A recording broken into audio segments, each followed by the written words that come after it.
contract workers form an integral part of the workforce of almost every establishment. But when businesses hire contract workers, they take on extra compliance responsibilities as the principal employer. Typically, labor authorities hold the principal employer accountable for any delay or default by the contractor in ensuring compliance with labor laws. This responsibility stems from Section 21(4) of the CLRA Act, which makes the principal employer liable if the contractor fails to pay the wages as defined under the Payment of Wages Act. However, here's a point which is often overlooked. The term wages has exclusions. One of these is gratuity, which is specifically excluded from the definition of wages under the Payment of Wages Act.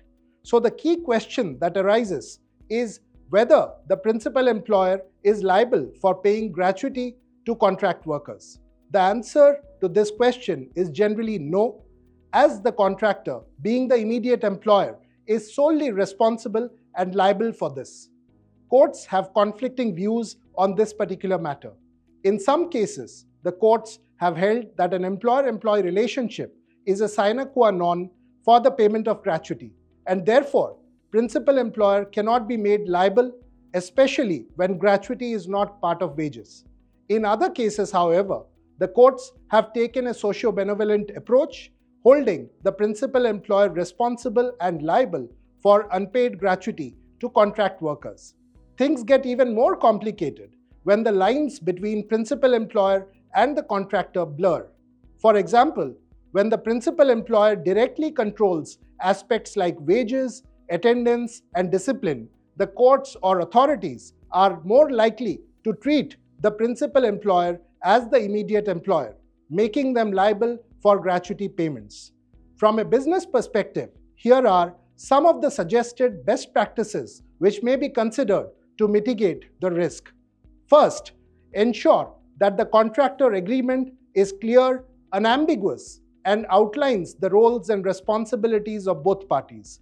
Second, include a clause that clarifies the non-exclusive nature of the engagement, stating that no employer-employee relationship exists between the principal employer and the contract workers. Third, specify that the contractor is solely responsible for paying gratuity and other statutory benefits to workers, and they provide regular proof of timely payments to you as the establishment. Focus on the quality of services or outcomes rather than on individual workers to reinforce the contractor's independent role. And lastly, limit the duration of each contract worker's assignment to avoid extended engagement.